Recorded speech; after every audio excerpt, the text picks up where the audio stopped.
네, 안녕하십니까. 스픽스의 디톡스를 시작하겠습니다. 오늘도 도움 말씀 주기 위해서 김종대 전 정의당 의원 그리고 신인규 전 민심동행 창준위원장 나왔습니다. 안녕하십니까. 안녕하세요. 네, 안녕하세요. 맞죠? 전 민심동행 창준위원장. 현입니다. 오늘까지. 아, 그래. 오늘까지 6일까지는 현직이고 제가 그래서 정당 바로 세우기 대표로도 활동을 하고 있기 때문에 예. 편하신 걸로 불러주시면 알겠습니다. 감사하겠습니다. 정당 바로 세우기. 네. 예, 신인규 변호사님. 일단 오늘은 크게 며칠 전에 있었죠. 영수회담. 이게 좀 권위주의 시대의 산물 같지만 어쨌든 여야 영수회담에 대한 평가를 좀 해보고요. 그리고 지금 국회 바로 내일 원래 민주당이 본회의를 열겠다고 했습니다. 하지만은 아직 국회의장이 확답을 하지 않고 있는 상황입니다. 이 부분도 좀 짚어보도록 하겠습니다. 먼저 영수회담 얘기 영상을 보고 시작하겠습니다.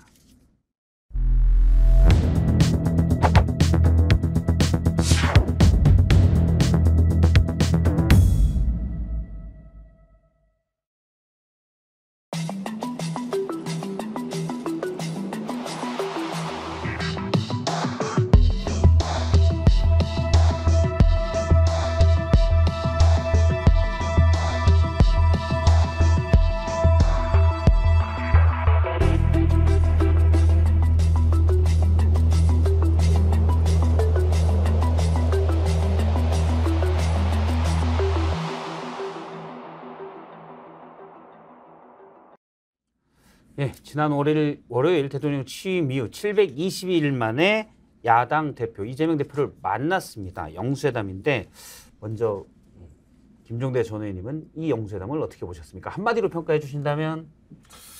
그러니까 제갈량과 사마이가 삼국지 마지막 장면에서 이제 벌판에서 단판을 짓는다고. 예. 잘 풀리려나 했지. 그게 평화회담이 예. 될 법도 했거든요. 근데 그 회담 단판 직후에 더 싸우더라고. 그래가지고 제일 큰 삼국지에서 전투가 바로 그 장면 직후거든. 그래서 제갈량과 사마이의 그 단판은 기대했으나 더 큰 갈등 긴장으로 가는. 협치를 기대했으나 갈등만 커질 것 같다. 이런 말씀이죠. 예, 현재 양상으로는 그렇습니다. 유감스럽지만 예, 그렇게 봐야지네요. 신인규 변호사님은? 저는 필요했던 회담인 것은 인정을 하지만요. 2년 동안 안 만났었으니까요. 영수회담이 필요했지만 저는 절망 그 자체를 국민께 안긴 그런 실망스러운 회담이었다라고 생각이 들고 그나마 의미를 찾자면은 이재명 대표가 민심을 좀 가감없이 대통령 앞에 또 국민들이 보는 앞에서 전달했다는 거는 저는 매우 유의미하게 생각을 합니다만은 결과적으로 해결된 게 하나도 없거든요. 그래서 지금 해결에 목말라 있는 국민들 그리고 정치의 본령은 문제 발굴이 아니라 문제 해결까지 나아가는 게 정치의 본질이기 때문에 저는 아직도 정치가 대한민국은 사망 상태에 머물러 있다. 그걸 확인시켜줬다라고 생각을 합니다. 절망을 받고 정치는 사망 상태다라는 얘기인데 누구 책임이에요 그러면? 또는 둘 다의 책임인지? 아니 둘 다 책임 이렇게 양비론으로 가기는 어렵고요. 저는 본질적인 책임은 집권 여당 그리고 윤석열 대통령이 국정에 무한 책임을 놓고 봤을 때 윤석열 대통령의 책임이 본질에 있는 거고요. 이재명 대표가 야당의 대표로서 할 수 있는 일이 매우 제한되어 있기는 합니다만은 그래도 이재명 대표는 국민들의 민심을 좀 대변해서 유효적절한 수단을 써야 할 그런 무거운 책임이 또 있다 이렇게 생각을 합니다. 누가 근데 요거 협치는 더 멀었다. 엉뚱한 책임이 있어요. 이게 처음에 영수회담이 끝나고 반응들이 다 조심스러웠어요. 그러니까 대통령실은 그나마 의미 있었다. 소통의 기회를 열었다. 이런 평가였고 민주당은 답답하고 아쉬웠다. 이런 평가였거든요. 그래서 요게 약간 회색지대에 있었다고 보는데 염장을 지르고 나온 당사장 국민의힘이에요. 항복문서 받으러 왔냐? 싸우자는 거냐 하고 막 퍼댔거든요. 그러니까 이게 나도 그때 옛날에 청와대 5당 대표 회담이다 뭐다 할 때 이렇게 배석하러 가보면 문재인 대통령 때 여야 5당 대표를 모았을 때 그때 자주 만났거든요. 정의당 대표도 그때 갔으니까요. 원내대표가 갔었죠. 거기서 참 별의별 해프닝이 있었는데 이번 영수회담에서 여당이 빠졌거든. 그날 비대위원장 새로 임명했어요. 아니 하루 늦게 임명하면 어디 덧납니까? 그날을 콕 집어가지고 임명하고 뭐 이런저런 그런 당내 사정도 있어 안 온 거라고. 모든 영수회담 실무 준비에도 여당은 빠졌어요. 예. 그러니까 이게 저기 뭐냐 어떻게 보면은 대통령은 조금 이렇게 통합을 지향하고 싸울 일이 있으면 여당 대표가 할 말 있으면 하고 야당 대표가 치받고 이래야 되는데 대통령한테 이제 껌껌이 이렇게 하려고 그러니까 이게 이 정부에서 처음 열리는 거고 그러다 보니까 조심스럽기도 하고 할 말은 해야 되겠고 이러다 보니까 이게 어색하고 솔루션이 안 나와요. 그러니까 항상 우리가 회의 때도 그런데 근데 옛날부터 이렇게 공직사회에서도 회의할 때 이렇게 보면은 그날 왠지 회의에서 말이 없는 놈이 있어. 뒤에 가서 꼭 딴소리하는 놈은 그 놈이야. 앞에서 얘기 안 하고 뒤에 한다. 예. 그래서 일부러 말을 시킨다고. 아이 그 왜 말이 없으신데 발언하셔. 이래야 뒤탈이 없어. 그때 의견 개진 안 하고 뭐 했냐 이렇게 이제 물어볼 수가 있는 거예요. 예. 그런데 이 없었다는 게 이게 왠지 느낌이 찜찜해. 찜찜하더니 거기서 염장을 질렀다, 불을 질렀다. 그랬더니 기다렸다는 듯이 민주당도 퍼드했다. 그래가지고 이제 또 난장판이 된 거라 이거예요. 그러면은 이 영수회담은 처음부터 무언가 다급하게 마련이 되면서 이 전국 돌파용으로 상대방을 얼마나 이용해 먹으려고 했던 것인가. 이런 면에서 어떤 그 결여된 진정성이 결국은 탈이 나는 거다. 그래서 결국은 뭐 할 말은 했다, 뭘 했다 하지만 지금 각 당이 체면 차림으로 승패를 따질 때가 아닙니다. 그건 참 유치한 정치예요. 그런 것보다도 어떤 정치를 더 진화시키고 한 걸음이라도 통합으로 나아가면서 다음에 또 만날 이유를 만들어내는 뭐 성과는 없어도 좋아요. 그러나 이제 그 문재인 정부 때 보면 구체적인 합의문도 있었지만 없어도 그러면 다음 채널은 이렇게 하자든가 뭐 5당 상설 협의체를 만들다든가 이러고 국회에서는 초월회라는 게 있었잖아요. 그 매달 초 월요일 날 당대표들이 국회의장하고 모이면 그거 잘 됐어요. 근데 난 처음에 초나라 월나라가 만나 뭐 싸우자는 얘기인가 했더니 가보니까 반대더라고. 그러니까 이런 어떤 협치의 플랫폼들을 만들어 나가면서 하나의 그 대화를 추동해 나갈 수 있는 뭔가 이런 면에서의 어떤 전략가들, 정치가들이 이제 뛰는 자기 공간이 있는 겁니다. 그런데 이거는 그런 게 전혀 안 됐어요. 사실은 여기서 뭐 합의를 한다 이런 것보다는 뭐 합의가 되면 좋겠지만 많은 분들이 일단 스킨십부터 해라. 만나보니까 뭐 크게 나쁘지 않았네. 둘 다 뭐 그냥 악마는 서로 아니네. 뭐 이렇게 보고 그러면 다음에 또 보고 요 정도라도 될 줄 알았는데 많은 평가가 안 만나니만 못했다라는 얘기도 있어요. 왜냐하면 서로 자기 할 말만 하라고. 특히 대통령은 듣겠다고 했는데 대화 점유율이 85%. 70%래 저쪽 주장. 저쪽 주장은 70%. 그러니까 어쨌든 그 3분의 2가 넘죠. 어쨌든 그 3분의 2가 중간에도 넘죠. 77%가 이제 중간이라고 볼 수가 있는데 어떻게 보십니까? 그러니까 저는 사실 이번 영수회담이 매우 안타까운 것이 사실 정치 사망 시대를 극복하기 위한 마지막 보루 같은 거거든요. 그러니까 탑다운 방식에서 한쪽은 대통령이 나왔고 한쪽은 범야권의 지도자, 그러니까 이재명 대표가 나왔기 때문에 대한민국의 모든 갈등은 여기서 해결이 안 되면은 이제 더 이상 이걸 해결할 주체가 없다. 그래서 저는 매우 참 절박한 마음으로 아마 국민들께서도 바라보셨을 거고, 전 많은 분들이 기대는 안 하셨을 것 같아요. 그래도 미워도 다시 한번처럼 한번 이렇게 돌아보면서 그래도 양심이 있고 국민을 생각한다면 양 지도자가 만났으니 좀 어려운 것도 좀 풀고 양보하는 쪽으로 좀 기대는 했을 것 같은데 역시나 이래버리니까는 완전히 지금 초절망 상태에 빠져버린 것이고, 저는 좀 뭐 성서의 예를 좀 빌리자면은 그 솔로몬 왕의 재판이 나오지 않습니까? 거기에 보면 하나 아기가 나오거든요. 근데 그 아이를 놓고 두 엄마가 싸우다 보니까 누가 진짜 엄마고 가짜 엄마인지를 솔로몬 왕이 가려내거든요. 근데 결국에는 이 아이를 반으로 가르자라고 했을 때 가짜 엄마는 너무 좋은 생각이다. 반으로 갈라서라도 나눠 갖자라고 하고 진짜 친모는 반으로 가르는 이 아이를 저 가짜 엄마에게 줘라라고 하니까 솔로몬 왕이 지혜를 가지고 진짜 엄마를 가려냈다라는 거 아니겠습니까? 전 이번에도 두 지도자가 나왔습니다.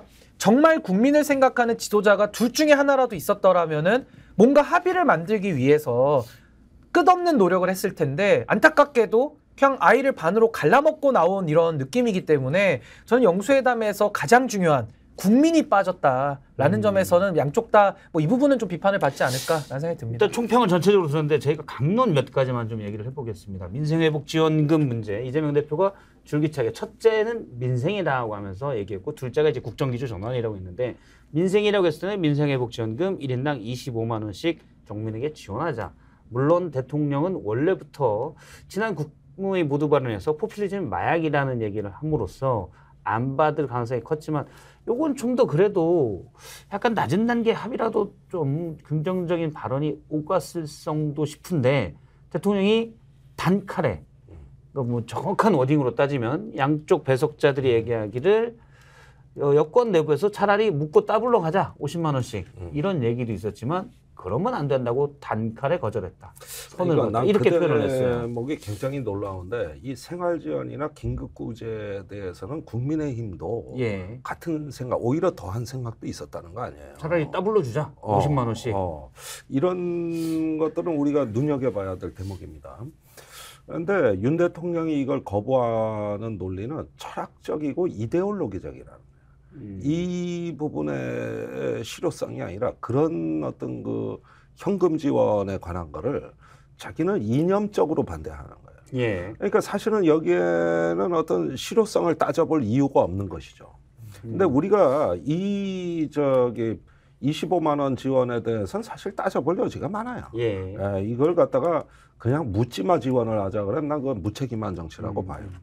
그러면 시기 방법 또는 선별 지원이냐 보편 지원이냐 사실 이런 것들은 얘기해 볼 만한 겁니다. 저도 그 정도는 만약 선별 지원을 얘기했다 그러면 저는 선별 지원이 나은 것 같아. 선별 지원의 대상을 좀 늘리는 쪽으로 제가 논의를 해봅시다. 조금 두텁게. 네, 그 정도는 얘기할 수 있지 않나요? 예, 그리고 이런 부분에 대한 어떤 상상력은 진짜 현장을 좀 알고 민생의 지금 실상을 아는 사람들의 목소리를 일단 좀 들어야 돼요. 예. 그런데 거기 앉아 있으면 잘 모른다고. 그런데 이런 게 어떤 면에서는 정말 이거를 논의해 볼 만한 분위기 그 자체가 싫으면 이거는 철학적이고 이데올로기적으로 거부하는 거예요. 예, 그리고 이런 사례는 비단 이번뿐만이 아니라 그 나경원 의원 출산지원금이라든가 뭐에든 그래요. 뭐 이렇게 현금으로 뭘 뿌리는 거는 이게 윤석열식 자유권 개념에 의하면 시장에 대한 부당한 간섭이자 착취이고 이 정부가 하는 일은 그런 것들은 정부 기능이 아니라고 보고 정부가 해야 되는 건 시장 경찰 역할을 하자는 얘기예요. 그리고 자유권은 주로 노동자나 국민의 어떤 그 생존의 자유를 얘기하는 게 아니라 기업의 자유를 얘기하는 거거든요. 이게 성역이고 이걸 침해해서는 안 되는 거야. 안 되는 거라고. 그러니까 이거는 제가 보기에는 어떻게 보면은 민생에 관한 문제니까 쉽게 얘기할 수 있는 거 아니냐. 대부분 언론은 그렇게 보도라던데 제가 보기에는 이 합의가 가장 어려워요. 이거는 원체의 이데올로기적인 어떤 관점을 갖고 있기 때문에 보편 지급은 아니더라도 그러면 선별 지원을 논의해보고 의사는 좀 더 강하게 돼 뭐 단칼에 선을 그었다 그러니까 이건 뭐 얘기를 하자는 건지 말자는 건지 이런 아니 마약이라는데 뭐 그러면은 뭐 그래서 이거는 우리가 이 점에 있어서 윤 대통령은 일관됐어요. 지금까지 이런 식의 어떤 거 생활 지원 또는 뭐 어떤 거 뭐랄까 출산 지원 무슨 또 뭐 청년들 왜 지원하는 제도가 많잖아요. 이거 다 잘렸습니다 이번에. 그 청년들에게 왜 현금성 지원 이것도 그나마 조금 남아 있는 제도 빼고는. 오로지 깎는 국리만 했어요. 그러니까 이 전체가 죄악이라는 거예요. 이 전체가 죄악이라는 그 이면에는 이 어떤 문재인 정부가 보편 지원을 많이 하고 재정을 병들게 하고 그것이 이제 어떤 사회주의 국가로 가는 길이라고 본 거예요. 그러니까 이건 강하게 자기 정체성이 형성이 돼버렸어요. 이거는 처음부터가 이념적 문제, 이데올로기 문제다. 이 문제는. 그 얘기입니다. 근데 저는 뭐 재정 정책, 그러니까 재정 건전성에 대해서 윤석열 대통령이 상당히 좀 중시하는 이런 태도를 보이는데 저는 매우 동의하거든요. 근데 건전 재정 정책을 쓴다고 하더라도 경제는 타이밍이고 이런 여러 가지 심리이기 때문에 지금 시점에 민생이 어려우면은 정부가 재정 정책을 적극적으로 해야 그래야 경제가 중단됨이 없이 계속 이어져 갈 수 있는, 그러면서 또 경제가 회복 탄력성을 얻는 거 아니겠습니까? 근데 윤석열 대통령은 저는 건전재정 얘기도 이제는 믿기가 힘든 게 본인이 총선 때 민생 토론회 하면서 얼마나 많은 그 허황된 공수표를 날렸습니까? 그렇다면 어제 이재명 대표가 뭐 재난 그 민생 회복 지원금 이야기할 때 아마 윤석열 대통령 마음을 추론해 보면은 이거 또 마약 푸네 이렇게 생각을 했을 거예요. 그러면 본인이 주장하면은 보약이고 이재명 대표가 하면 마약입니까? 그 약의 종류가 갑자기 달라집니까? 뭐 돈의 성분이 다른 겁니까? 그러니까 이게 국민들 앞에 윤석열 대통령이 그동안 이야기했던 것들은 다 신뢰가 이미 무너진 상태다라는 게 첫 번째고요. 그리고 저는 그 재정 정책을 쓴다 그러면은 결국에는 보편으로 할 거냐, 선별로 할 거냐, 그 선별로 할 때는 어느 범위까지 할 거냐, 그리고 우선순위는 어디까지 둘 거며 왜 꼭 25만 원 해야 됩니까? 어려운 분들에 대해서 50만 원, 70만 원도 할 수 있는 거거든요. 그러니까 이런 논의를 국회가 해주고 결정해주고 돈이 풀려서 시장의 동맥경화가 풀리기를 국민들이 바라는데 결국에는 둘이서 아무것도 결실을 못 맺고 나오다 보니까 저는 뭐 주된 책임은 윤석열 대통령이 있다고 보는 것이고 뭐 이재명 대표도 그 설득하는 면에 있어서는 뭐 어쨌든 결과론적인 실패를 같이 공유할 수 있는 거 아니냐. 자, 그러니까 이 얘기가 우리가 코로나 때 재난지원금 문제 때 많이 했던 논쟁 아닙니까? 사실 이제 웬만한 국민들도 아, 그 논쟁이구나 이렇게 다 알아들으세요. 그러는 와중에서 단지 윤 대통령의 책임을 물을 때는 우리는 정확히 물어야 된다고 보는데 윤 대통령이 이제 지금 재정이 거의 거덜나다시피 했는데 지난해 관리재정 수지가 87조 원 적자입니다. 네. 상반기 세수 수입도 1분기 세수 수입 난 그것도 분식회계라고 봐요. 네. 실제로 정부 내부 거래분이 빠졌어요. 지금 기금회계, 특별회계를 같이 봐야 돼.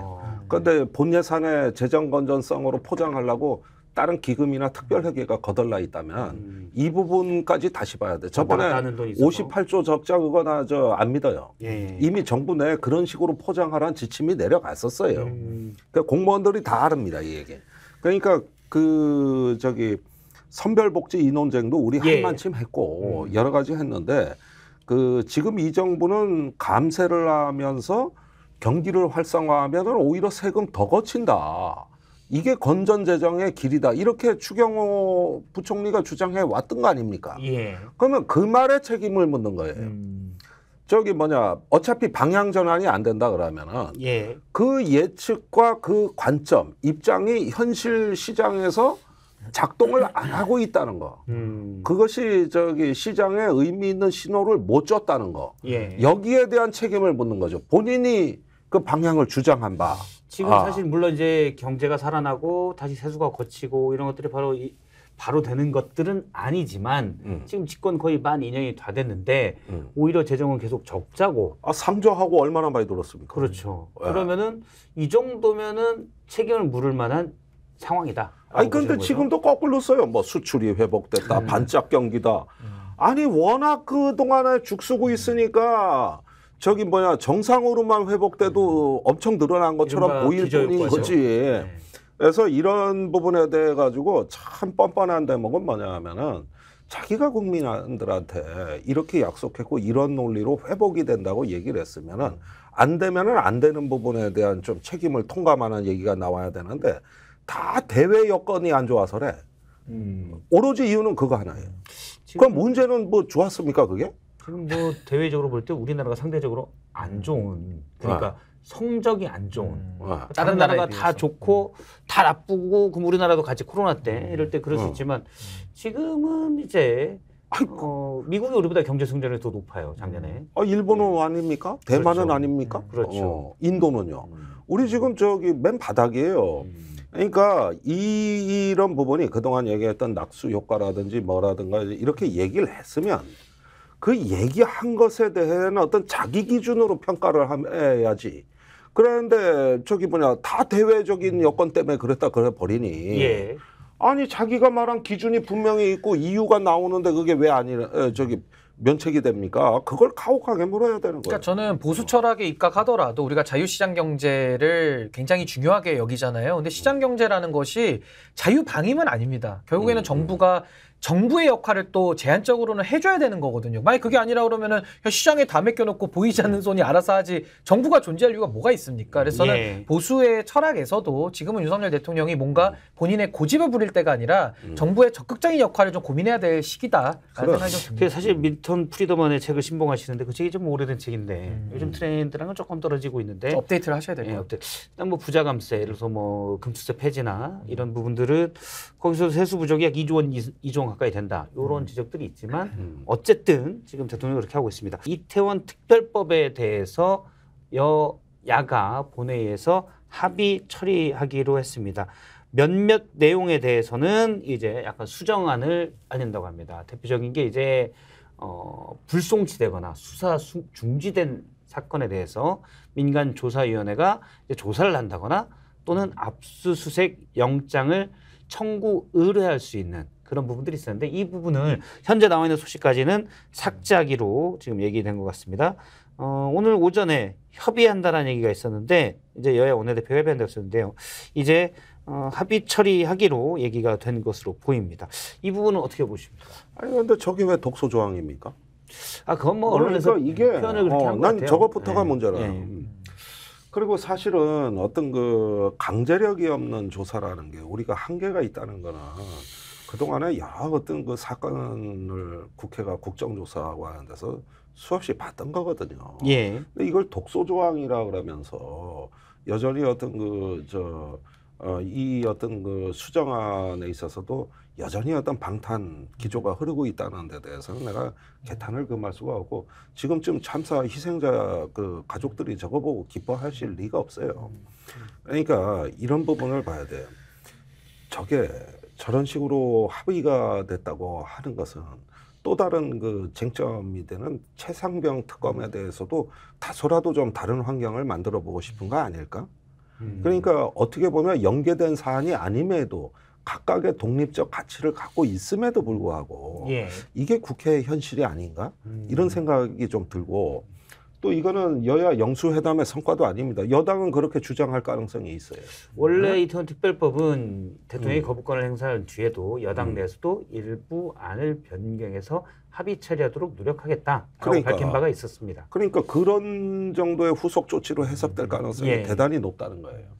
그런데 이게 지금 어디 우리가 참사를 대하는 관점이나 그 사회적인 어떤 의무가 어느 날부터 정치화되면서 생긴 문제입니다. 이게 어떤 그 유럽 같은 나라에서는 참으로 금기시되는 현상들이 지금 우리 사회에서는 버젓이 정치적 흥정물이 되는데 이건 세월호 시즌 2를 보는 것 같아요. 희생자들과 그 가족에 대해서 어떤 이런 문제가 정쟁화되는 거는 기본적인 예의가 아니죠. 우리 사회의 그렇죠. 수준이라고 볼 수도 있고. 맞습니다.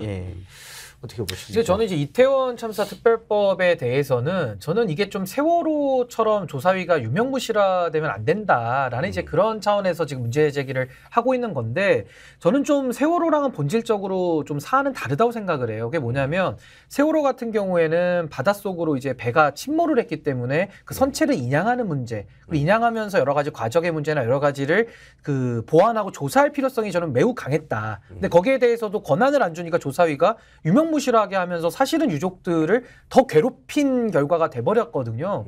근데 전 이번에 이태원 참사 같은 경우에는 이거는 뭘 선체를 인양하거나 이런 문제가 아니라 그냥 왜 국가기관이 작동이 안 됐는지만을 찾아내서 그 조짐만 저는 바꿔내면 된다라고 생각을 들기 때문에 저는 이태원 참사 특별법은 저런 식으로 뭐 독소 조항이라는 소위 그 조항을 빼서 조사위는 출범을 시키더라도 저는 반드시 이건 특검을 해야 된다고 봅니다. 그러니까 뭐 영장 청구권이라든지 여러 가지 시비 걸 게 아니라 이태원 참사 특별법은 조사위 차원에서는 저런 식으로 가더라도 바로 이거 저는 특검을 해가지고 왜 그 당시에 직무유기 내지는 직권남용 범죄 혐의들을 조직적으로 했는가 여기에 대한 저는 처벌이 돼야지 해결된 문제이기 때문에 저는 이태원 참사 특별법 뭐 저런 식으로 합의해서 통과됐다 해도 끝이 아니고요. 전 반드시 특검을 전 동원을 그러니까 해서 다음 과정이 있다. 예, 저는 바로 이어서 해야 된다고 생각합니다. 내가 청장이랄지 그런데 박형 부총장 여기에 진행 중이지만 특검을 해야 된다. 수사가 제대로 안 됐거든요. 여기에서 나오는 이제 나는 과거의 데자뷰라고 보는 게 뭐냐면은 영수회담 때 대통령이 이 문제에 대한 언급이 있었어요. 있었죠. 그런데 그 말은 저기 희생자들에 대한 배보상 문제 아니냐고 이렇게 얘기를 한 거예요. 그러니까 우리가 세월호가 왜 정치화됐는가를 되새겨 보면 그 배보상 문제 쪽으로 프레임이 옮겨가면서 극기하는 유족들이 요구하지도 않은 단원고 학생, 저 생존 학생, 대학 특례 입학이 나오면서 뒤집혀 버린 겁니다. 그러면서 이제 그 사람들이 저 희생자 유족들이 보살핌 받아야 되는 사람들이 아니라 사회 짐이 되고 청년층이 이제 반대로 돌아선 거란 말이에요. 그때도 저기 여야가 공이 잘못인데 이거를 어떤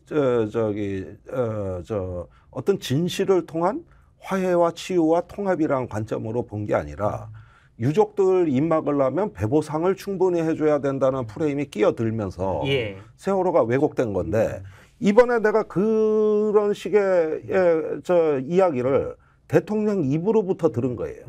대통령이 뭐 법률 조항에 대해 가지고 뭐 잘못 알았다 그러는데 그건 수정하면 돼요. 그러나 그 관점은 말이죠. 지금도 이걸 대하는 자세가 그 사람들 요구하는 거 돈 아닙니까? 그 사람들 요구하는 거 뭐 배보생이잖아요. 이런 걸 내부 회의에서 그딴 식으로 얘기를 했다는 거예요. 그딴 식으로 추정인 거죠.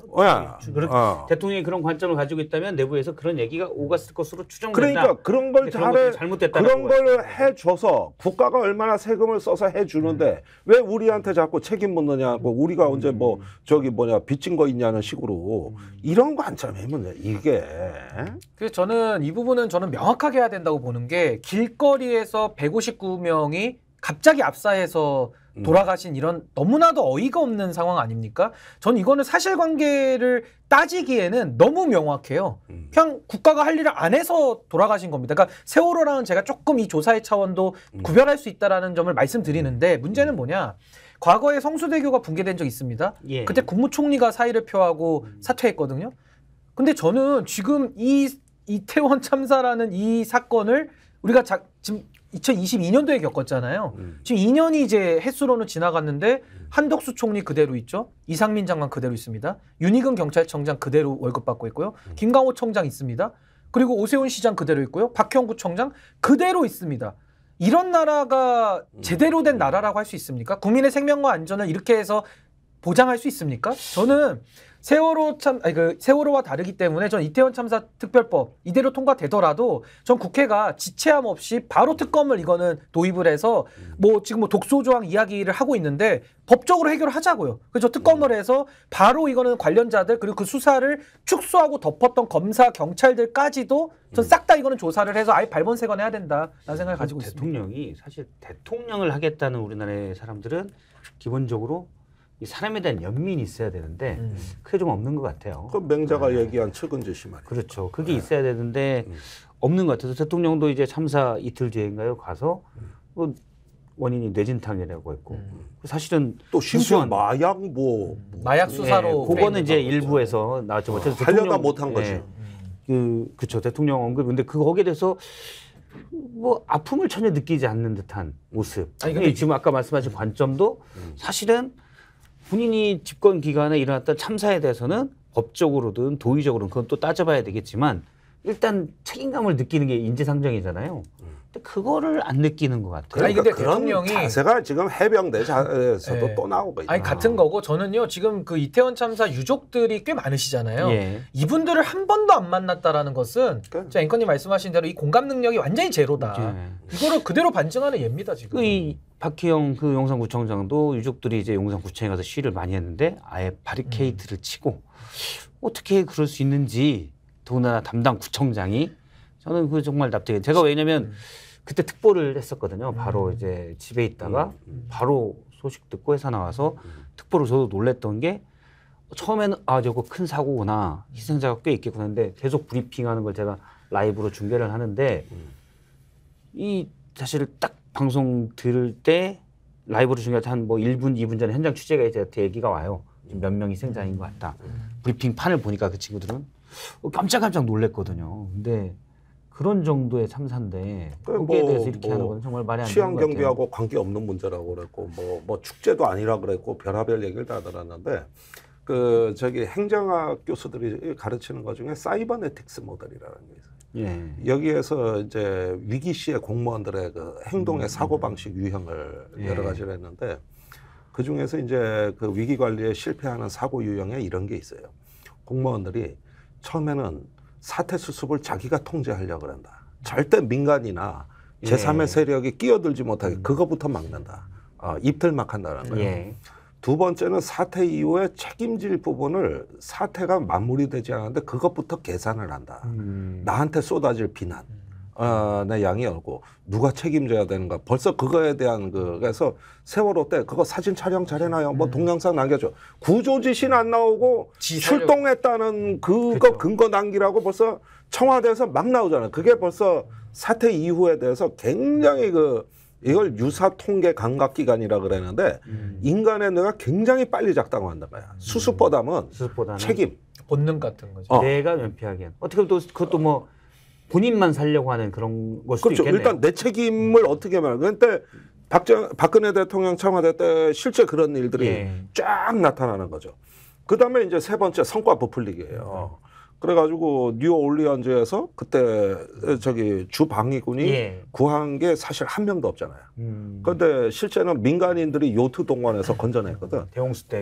대홍수 때. 예. 그 2005년도 일이죠. 그런데 나중에 발표할 때는 어떻게 되냐면 주 방위군이 협격한 그 공을 세운 것으로 됐다가 나중에 가짜 뉴스로 밝혀지고 예. 세월호 때 잠수부가 수백 명 투입됐다고 해서 뉴스는 그렇게 나갔는데 알고 보니 하루에 13명 들어간 예. 거고. 그것도 2명씩 들어가서 6교대 해서 13명. 그런데 뉴스엔 이래 나가는 거지. 막 부풀리는 거지. 공군이 조명탄 수백 발 쐈다 그래. 그러다 산불 났어. 그 조명탄이 거기 안 가고 엉뚱한 데 떨어져 가지고. 진도 앞에 또 구조하고 있는데 한쪽엔 또 산불 그거. 너무 많이 투입한 거야. 이게 성과주의예요. 그런데 지금 이게 진행되는 거는 이런 데는 우리가 어떻게 진단을 해야 된다는 건 이미 연구가 다 돼 있고 오랜 경험이 있는 거예요. 근데 딱 이태원 참사 끝나고 나서 보니까 벌써부터 배제와 어떤 책임에 관한 부분에 계산이 딱 서 있더라고요. 아니, 어떻게 당시 행정안전부 장관이 이상민 부처 이름에 안전이 들어가잖아요. 사실 법적으로 만일에 법적으로 책임이 없어도 부처 이름에 안전이 들어갔으면 저 같으면 사의를 표명할 것 같아요. 근데 안 하잖아요. 아무런 연관관계 없어. 그냥 내가 맡고 있는 장관이 그냥 안전이야. 하라 그래도 못할 것 같아. 제가 그러니까 볼 때는. 근데 잘 이해가 안 돼요 그런 게. 아니 세월호 때 해경 보십시오. 괴물이 돼 있지 않습니까? 자치부 소속이었다가 해양수산부 네 바퀴를 도니까 완전히 괴물이 돼서 구조 안 하잖아요. 예. 배가 침몰하는 걸 뻔히 보고도 구조 안 해. 그런데 이번에 경찰 보십시오. 이게 왜 이렇게 됐는가는 참사가 일어날 수 있는 이유가 차곡차곡 쌓여갔거든. 그리고 용산에 대통령이 오고부터 이제 치안의 경비가 많이 들어가니까. 그러니까 이런 부분들을 하나의 사회적으로 규명한다. 우리가 이런 부분에 대해 사회적으로 뭘 한다는 거는 누구를 처벌하자는 목적이 아니라 이런 부분을 직시할 수 있는 우리가 용기, 그걸 사회적으로 만들어냄으로써 차후에 더 큰 사고에 대한 어떤 재발 방지도 되는 거지만은 이 어떤 그렇죠. 잃어버린 명확한... 품격을 그걸 되찾아서 우리 사회를 제자리로 돌려놓기 위한 치열한 노력들이 들어가는 근데 지금도 지금 보면 특조위 구성을 여야 추천 4명, 의장 1인 이렇게 하고 9명으로 구성한다고 돼 있는데 전 사실 이 방식도 별로 마음에 안 들어요. 왜 정당에서 저렇게 추천하니까 저 4분씩 싸워요 맨날. 그래서 저는 이런 부분은 비토권을 가지는 게 맞지 않나 양쪽에. 그러니까 특조위가 다 하면 여당은 여당 추천위원들이 자기 정파 논리로 방어하려고 하고 야당은 또 야당 논리대로 이렇게 하려고 싸우기만 합니다. 그러니까 아니 무슨 선거법 개정합니까? 저는 저런 게 전문가와 양심의 문제지. 그렇죠. 저게 무슨 항상 잘하시네. 아니 그래서 근데 국회에서 저는 저 형식부터가 사실은 어떻게 보면 정쟁을 그 안에 내포하고 있다. 왜 진실을 규명하는 일에 여야의 추천위원들이 동수로 들어가야 됩니까? 그래서 전문가들이 저는- 들어가고 양쪽에서는 이 사람은 안 된다라는 비토권을 갖고 있는 게 합리적이지 않나라는 생각을 해요. 그래서 저는 뭐 그런 제도적인 뭐 말씀도 저는 동의하고 저는 더 심각한 것이 탄핵당한 정부가 박근혜 정부 아닙니까? 그때 박근혜 정부의 도덕성 내지는 정무적 책임 의식은 그래도 세월호 사건이 터졌을 때 이주영이라는 해수부 장관이 팽목항에 사람은- 내려가서 수습하고 사의를 표하고 책임을 졌거든요. 근데 이 정부는 박근혜 대통령 탄핵당한 박 정부보다도 더 정치적 책임과 도덕성이 더 하위에 있어요. 아직도 월급 받아먹고 있고 또 하나 더 심각한 것은 당시 용산구청장의 실무 책임은 부인할 수 없거든요. 근데 용산구청장을 실질적으로 당해서 공천했다라고 하는 권영세 이제 통일부 장관이죠. 예. 이분이 이번에 또 용산에서 또 출마해서 당선이 돼 버렸어요. 그러니까 저는 정치적 책임을 못 물은 것도 유족들은 한스럽고 또 이번에 정치적으로 사실상 복권 비슷하게 이렇게 돼버리는 이 모습 자체가 과연 대한민국이 지금 정상이냐. 저는 매우 지금 정상 궤도를 벗어났는데 이걸 바로잡으려면요. 저는 이것도 이태원 참사도 전 특검 반드시 요구해서 저는 관련자들 처벌은 반드시 해야 될 것이다 라는 생각이 듭니다. 알겠습니다. 일단 대통령이 여야 영수회담, 올해 있었던 영수회담에서 독소조항이 있다라는 취지로 이제 참 배석자들이 전한 얘기입니다. 헌법에 위배되는 독소조항 때문에 그걸 좀 수정 변경하면 할 수 있다라고 얘기했는데 대통령이 거부권을 행사한 법안인데 독소조항이라고 주장하는 이 안에 대한 이해도 덜 돼 있어요. 영장 청구라고 돼 있는데 사실은 민간조사위원회가 영장 청구를 검사에게 의뢰할 수 있는 거죠. 그렇죠. 헌법의 영장 청구는 네. 검사의 검사만. 신청에 의해서 된다라고 그러니까 돼 있어요. 그렇게 알고 있었다는 것 자체가 이 사건을 바라보는 그건 단순히 잘못 알고 있었던 게 아니고 예. 처음부터 적대시하니까 뭐 자기들이 뭔데 영장 청구해 뭐 이런 식의 말을 했던 겁니다. 그동안에. 그게 또 나온 거지. 이게 그게 무슨 국회에서 뭐 300명 국회 물론 이제 여당이 주도적으로 해서 한 거지만 야당이 주도해서 한 거지만 의원들이 이거 법을 만들겠습니다 한 걸 대통령이 거부권 행사하면 꼼꼼히 보는 게 이게 기본 아닙니까? 나 도대체 이 나라 품격이 내가 진짜 이런 부분에 대해서도 그러니까 내부에서 엉뚱한 논의만 하고 있었던 거예요 지금까지. 거부권 행사하는데 일단 잘못 알고 있어요. 아니 법률비서관은 뭐 하는 겁니까? 이런 거 안 읽습니까? 대통령이 안 읽으면 같이 안 읽나 봅니다. 이게. 보고를 했는데 대통령이 아마 이제 우리 김정대 의원님의 추정에 재추정을 좀 더하면 보고를 이게 이렇게 하는데 야 그거 뻔히 배부상 문제잖아. 야 그 영장 말도 돼. 영장 청까지만 딱 보는 거죠. 말도 돼. 족발이나 시켜라 이런 거. 안돼 거부해. 옛날에 그러지 않았을까? 나는 제 개인적 상상입니다. 제가 실제 겪은 일인데 김태영 국방부 장관 사석에서 본 적이 있어요. 예. 이제 만찬 때 여러 사람이 있었는데 그때 천안함 사건이 일어났잖아요. 그런데 야당이 그때 천안함 유족 비하했다 뭐했다 해가지고 엄청나게 두들겨 맞았습니다. 그런데 이제 어느 정도 사태가 5월 24일 날 5.24 조치가 있고 6월쯤에 내가 국방 컨벤션 센터에서 김태영 장관을 봤는데 식사하다가 이런 말을 하는 거야. 야, 뭐 유족들이 뭐 이성적인 집단이냐?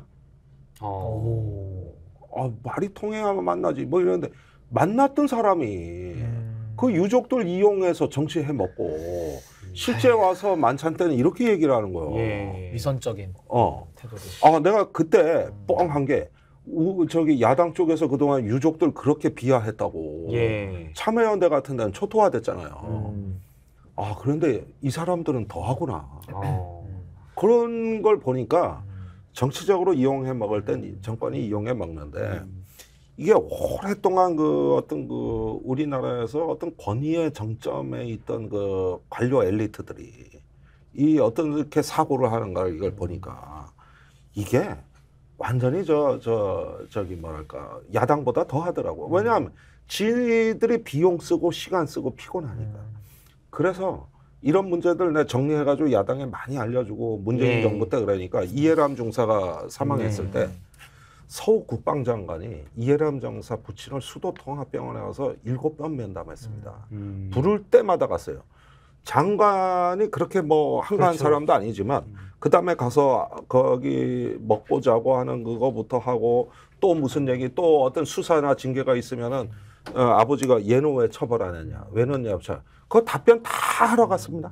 그게 물론 초반에는 좀 더 진심이고 뒤에는 힘들 수도 있게 장관도 개인이니까 사람이니까. 힘들 수도 있을 텐데 해야 되기 때문에 해야 되는 거잖아요. 내가 거를 그 같은 국방장관이라도 이 두 사례를 비교를 해보시라는 말씀을 꼭 드리고 싶어요. 이중 앞서 이제 해수부 이중구 해수부 장관 장관. 했는데 제가 그때 여당 반장이었는데 이주영 장관이 이제 그때 그랬어요. 힘수원에 뭐 수염도 못 갖고 있었잖아요. 근데 초반에는 정말 자기 부처의 일이었기 때문에 가서 열심히 했고 나중에 몇 달 되니까 깎기가 애매한 거예요, 수염을.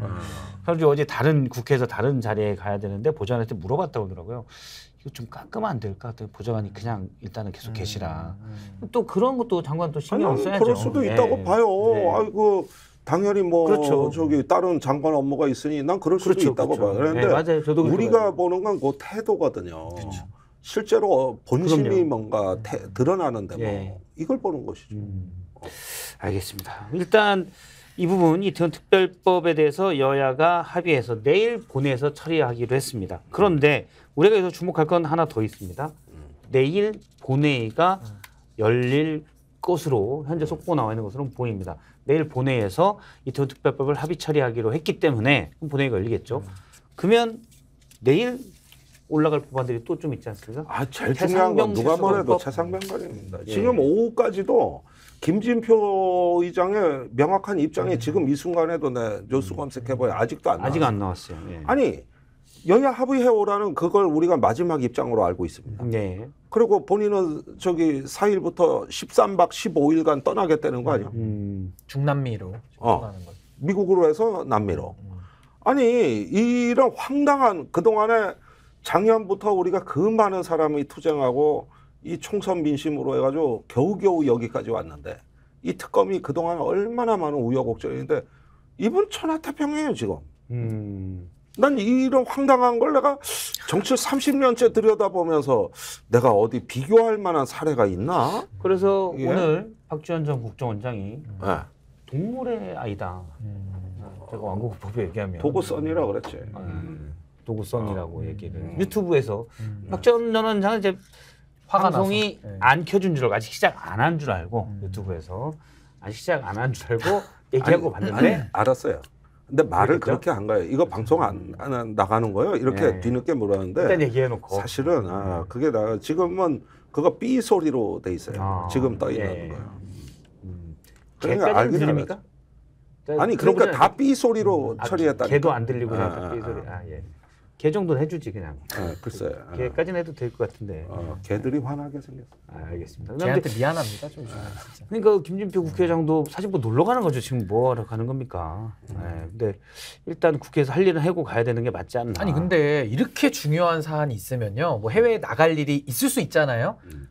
제가 만약 국회의장이라면은 그럴 땐 그냥 부의장 하나 갔다 오라 그러겠어요. 그냥 대신해서 국회를 대표해가지고 이게 더 중요한. 그러니까 이게 뭐냐면은 우선순위를 가릴 줄 알아야 되고 그게 지혜인데 일국의 국회의장이라는 분이 만약에 이 지금 기사 보도대로 생각을 하고 있다라면은 우선순위조차도 지금 판단을 못하는 분한테 지금 우리가 국회를 대표하라고 한 거거든요. 그게 판단이 못하는 게 아니라 이건 명백히 도피성 출국이에요. 근데 왜 도피랍니까? 왜 그러냐? 자, 나는 회기 중에 15일을 출장 간다는 얘기도 처음 들어봤고 13박 15일입니다.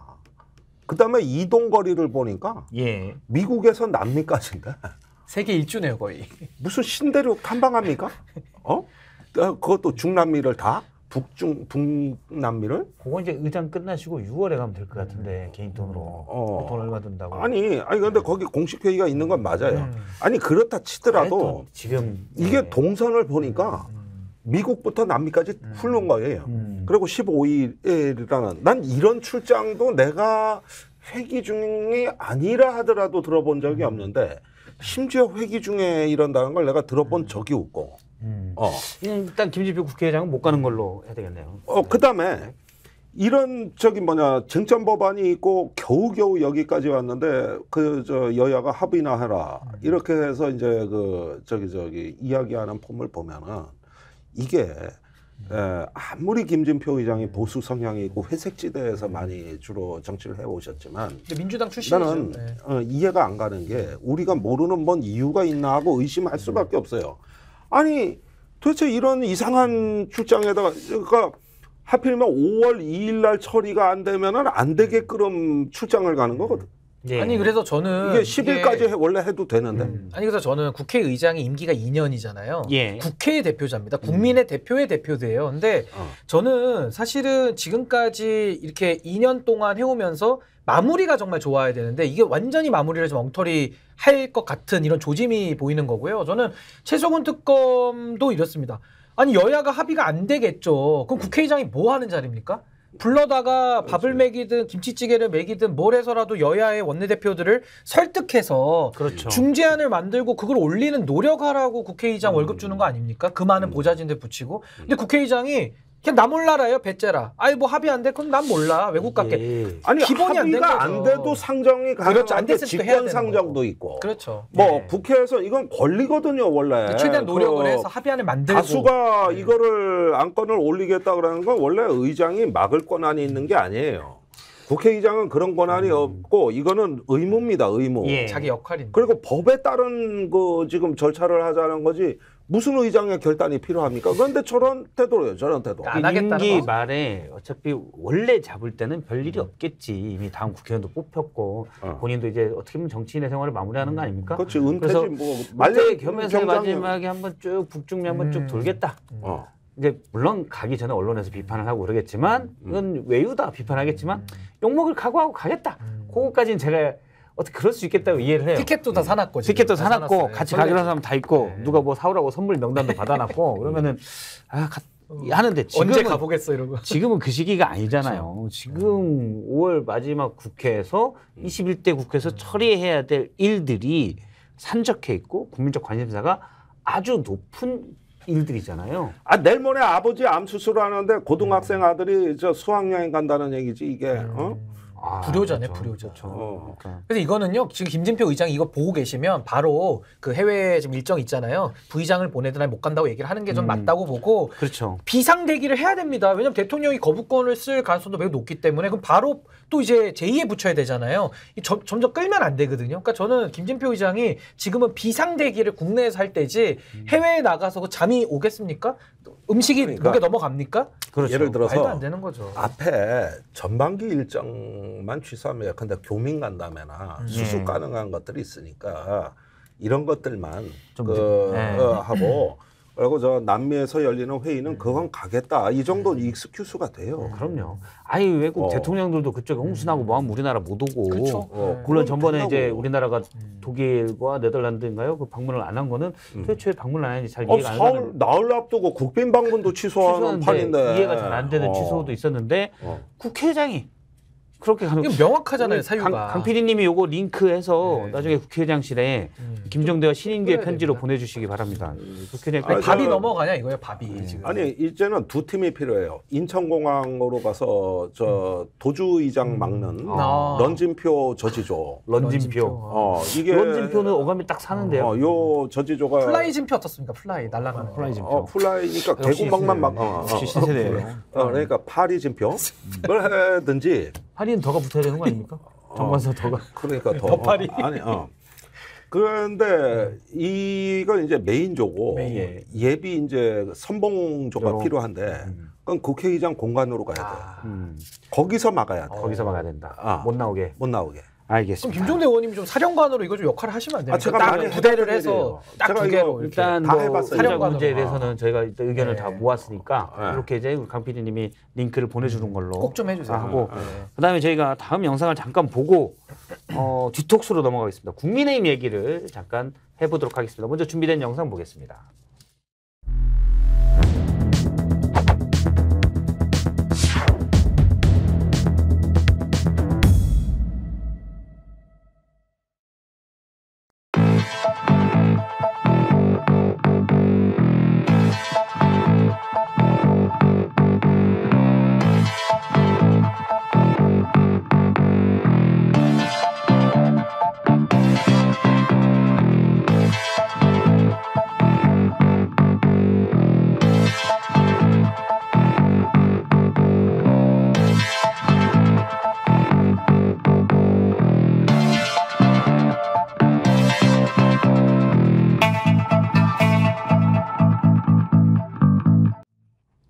예, 총선에서 참패한 집권 여당의 다음 리더십에 대해서 얘기를 좀 해보도록 하겠습니다. 얘기하는 영상이 나가는 중에 저희가 다과가 들어와서 어제 뒷독수로 좀 더 편하게 그렇다고 우리가 아무리 편해도 누구처럼 이제 개 얘기하면 안 돼요.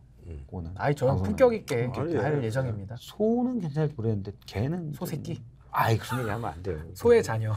그냥 송아지라. 송아지 정도 하면 되지. 아니 죄송합니다. 개도 강아지 하면 어감이 괜찮은데 개 더블 X 하면 요거는 어감이 좀 그건 확 달라요. 조금 약간 지양돼야 됩니다. 그거는 지양. 우리가 개들에게 양해도 구하고 이렇게 해야 되지 않나. 참고로 저는 어릴 때 꿈이 수의사였습니다. 아, 그래요? 강아지를 굉장히 좋아하기 때문에 아. 개가 자꾸 언급되는 거는 많이 좀 불편합니다. 저는 사실.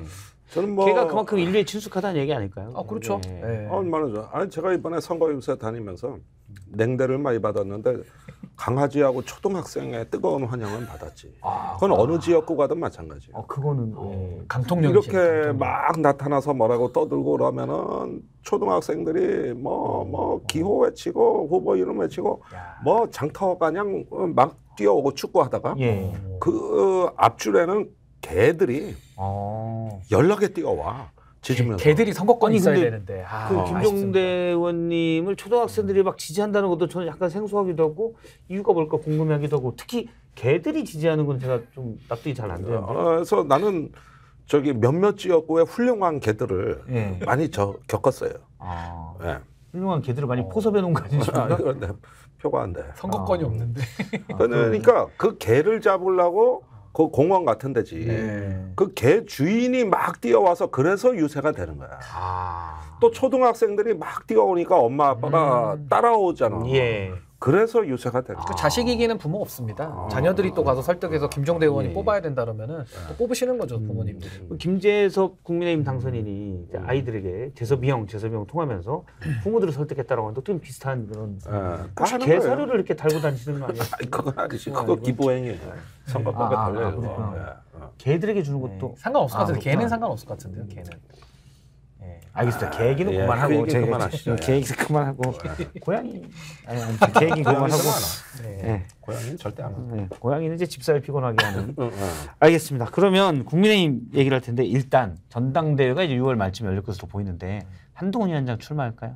근데 한때 국민의힘과 좀 가깝게 더 지냈던. 그래도 제가 뭐 일단 국민의힘 당적을 가졌던 사람이니까 좀 내부 사정을 듣고는 있는데 한동훈 위원장은 출마가 전 좀 매우 유력하다고 봅니다. 아 그래요? 원래는 한동훈 위원장이 총선 참패의 사령관으로서 사실은 뭐 거의 뭐 정계 은퇴에 준하는 거의 뭐 정치적 저는 뭐 사망 선고에 이르는 단계에 왔다고는 봅니다만은 아직도 그래도 국민의힘 안에서 높은 지지율이 있습니다.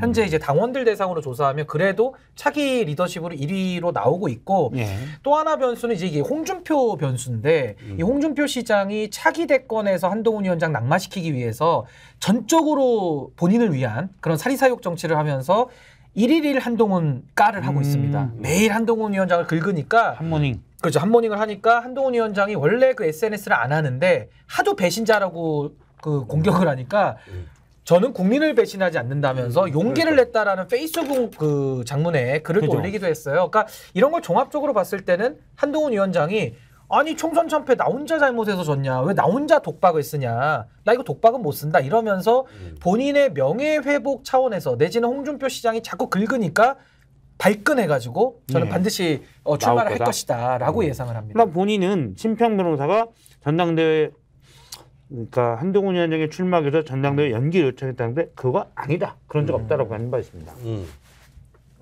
글쎄요. 그런데 출마할 것 같다는 말씀이신데 정말 그럴까? 난 조금 이제 묻고 싶은 게 있는 것이 그렇게 되면은 저번에 홍준표 시장하고 윤석열 대통령하고 부부 동반 회동. 그날 거의 한동훈 규탄대회 하려고 하는 건데.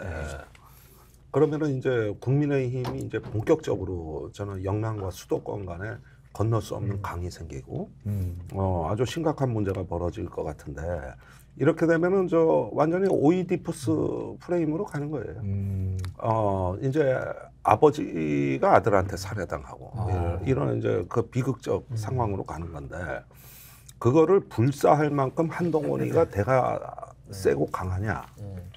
난 이런 면에서 저 선거 때 봤던 모습은 저기 그 그늘에서 벗어나기 어려운 콤플렉스형 인간이다. 콤플렉스란 건 선택이 어렵다는 뜻이에요. 그래서 그런 어떤 그 태생적인 어떤 자기의 어떤 구조적 한계가 있지. 윤석열을 벗어나는 다른 정치를 할 수 있느냐. 예. 그랬더라면 총선 결과 이렇게 안 됐겠죠. 그런데 전당대회를 해서 이거는 또 다른 뭐 어떤 저 한동훈 옆구리 찔러대고 꽃감만 태우고 싶어 하는 사람들이 다분히 또 만들어내는 분위기도 있지 않겠냐. 제가 믿을만한 소식통에 때 들은 건 취재원 그런 거는 한동훈 위원장이 항상 믿을만한 소식통이. 저는 잘 믿어요 사람을. 사람을 잘 믿어요. 그냥 웬만하면 다 믿을만한 소식통이에요. 워낙 잘 믿으니까. 근데 그 한동훈 위원장이 윤석열 대통령에 대해서 분노심을 가지고 있다. 와. 엄청난 분노심을 가지고 있다. 제가 구체적인 언사까지 들었는데 그 원사를 얘기하면 이제 양측이 멱살 잡을 것 같고 방송에 부적합하고 네, 그런 분노심을 가지고 있다고 하더라고요. 그러면 그 분노심은 그냥 집에서 일기 쓰면서 표출할까? 언젠가는 본인이 정치인 하겠다고 그랬잖아요. 아까서 배신 얘기도 정치인이 배신하는 거는 국민에 대한 배신밖에 없습니다라고 했기 때문에 정치를 할 것 같아요. 그러면은 전당대회는 모르겠지만 뭐 어쨌든 대선 주자로서는 본인의 입지를 가져갈 것 같다.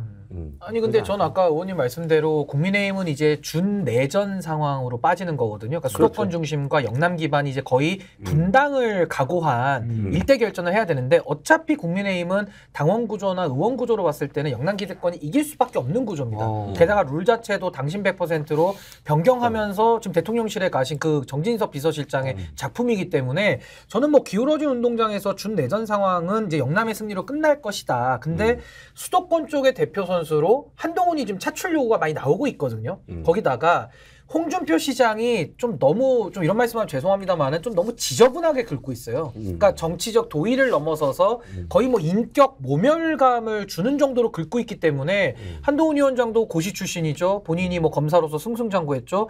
내가 뭐 부족해서 이렇게까지 진짜 무시를 당해야 돼? 라고 하면서 지렁이도 밟으면 꿈틀하는 거거든요. 지렁이도. 누가 지렁이를 밟았군요. 밟으면 꿈틀합니다. 근데 이거 홍준표 시장이 매일 거의 한동훈 위원장 긁는 거 전문가로 좀 나서 있기 때문에 전 한동훈 위원장이 나가기는 싫더라도 홍준표 때문에라도 좀 나가야 되게 생긴 거예요. 그러니까 내가 그 대목에서 네. 두 가지 시나리오가 있을 수 있는 거 아니냐. 오늘 뭐 어디 그 굉장히 재밌는 칼럼들을 쭉 봤는데 벌써 그 얘기가 나오던데 영남자민련으로는 어차피 국민의힘이 희망이 없으니 수도권 세력이라도 마서 한동훈이 신당창당으로 가야 된다. 그러니까 짜게질 내전을 각오할 요량이라면 그렇다면 차제 뭐 거기서 그렇게 티격태격 싸워가지고 기울어진 운동장을 뭐하러 거기다가 호소를 하냐 이거죠. 그러면은 저기 이제 국민의힘에 희망이 없다고 생각하는 분들 귀 앞에서 차라리 신당창당을 해라. 요 주문까지 나와요. 그거 아니면 출마거든요. 전당대회. 이렇게 해서 두 가지가 이제 나간다는 쪽에 두 개 시나리오고 하나는 이거 두 개 다 아니고 절치부심한다. 이거거든요. 그 분노심이라는 거는요. 표현되지 않는 분노는 분노가 아닙니다. 분노라는 건 표현하고 행동할 때 분노지. 저 집에서 그냥 일기나 쓰며 분노하는 게 뭔 분노입니까? 근데 그 하나 더 재미난 게 지금 뭐냐면요. 이게 그 큰 덩어리들만 보면 안 되고요. 그 밑에 중간 덩어리들을 좀 유심히 봐야 이 항배를 알 수 있는데 저는 이번에 참 재밌었던 게 홍준표 시장이 또 SNS를 썼어요. 그러면서 니들은 벙어리냐? 왜 다 입 닫고 있냐라고 하니까 바로 몇 시간 뒤에 배현진 의원은 원래 홍준표 사람인데 이분이 윤석열 대통령한테 붙었다가 지금 또 홍준표 쪽으로 가고 있는 아주 그 기회주의적으로 지금 처신을 해온 분인데 이분이 갑자기 또 글을 올려가지고 배현진 의원이 이철규 안 된다.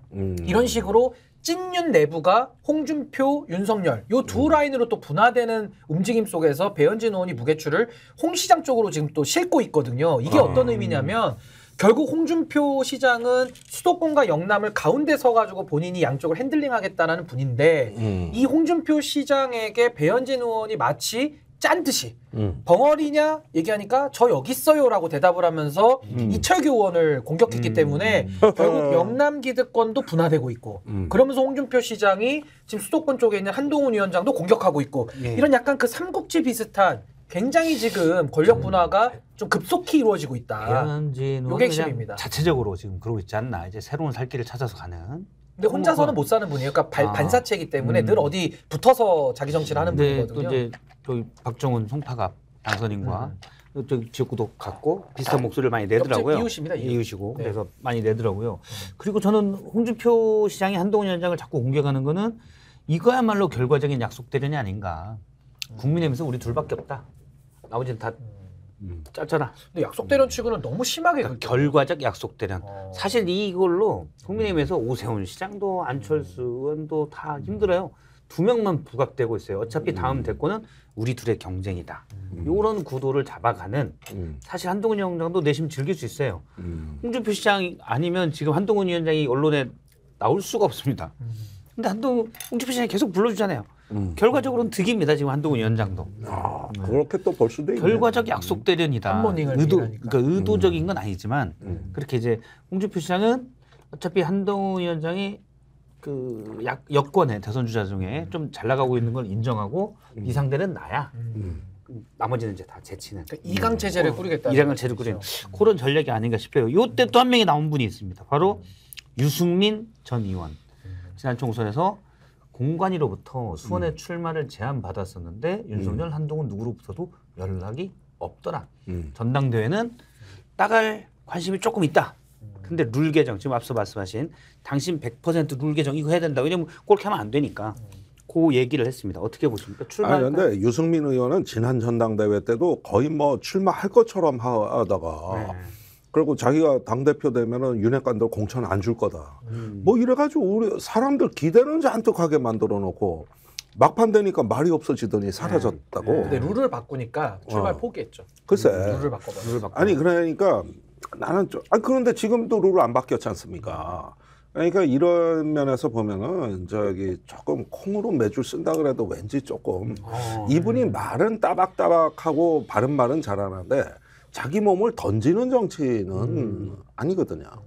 그래서 그 부분은 좀 봐야 되겠고 그때처럼 예고편만 많이나 블록버스터 예고편 하고 가버리 멜로드라만 거야. 이런 식의 좀 허탈함을 줬던 경험이다. 전당대회 룰이 바뀌면 나올 수 있는데 룰 바꾸는 건 이제 어당팔 황우여 비대위원장이 가서 바꿔야 되는데. 근데 뭐 황우여 비대위원장이 이런 거에 뭐 솔직히 말해서 뭐 그렇게 절박하거나 뭐 소신이 있어 보이지도 않아요. 좀 우려스러워요. 황우려 이름. 우려스러워. 잘 못하실 것 같아요. 그분은 실제 우려를 많이 해요.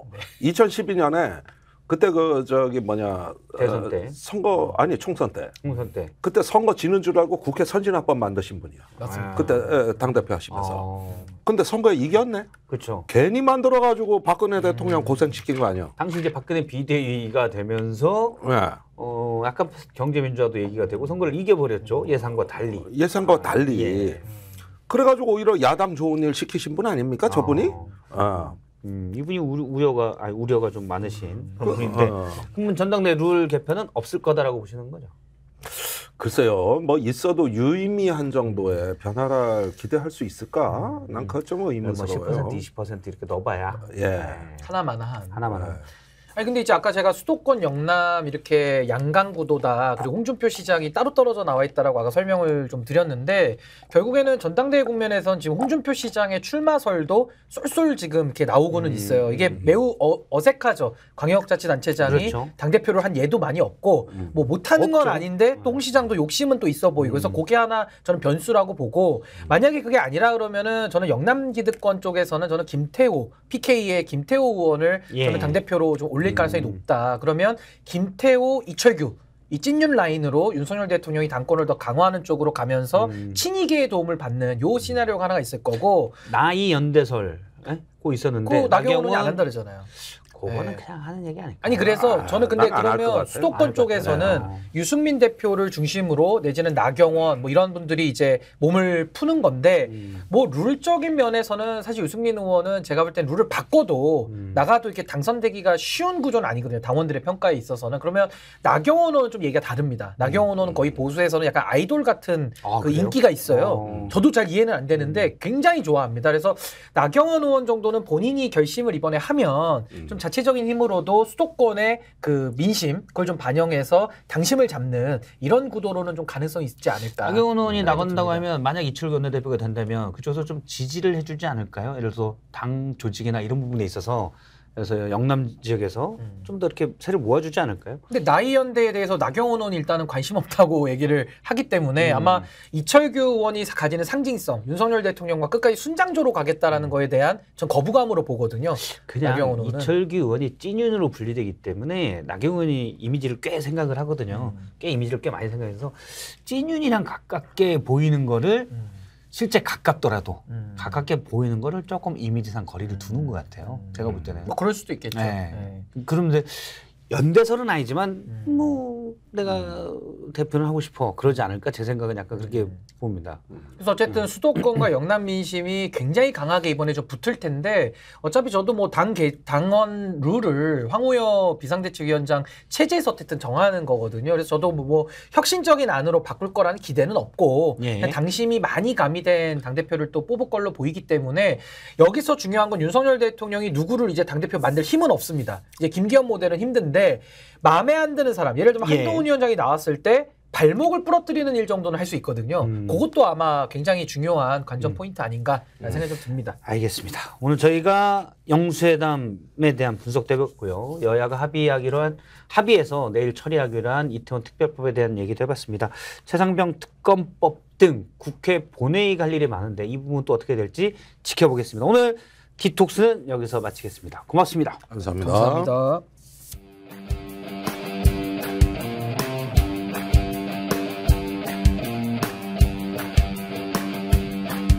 스픽스는 말하는 언론입니다. 대세는 유튜브, 그중에서 스픽스.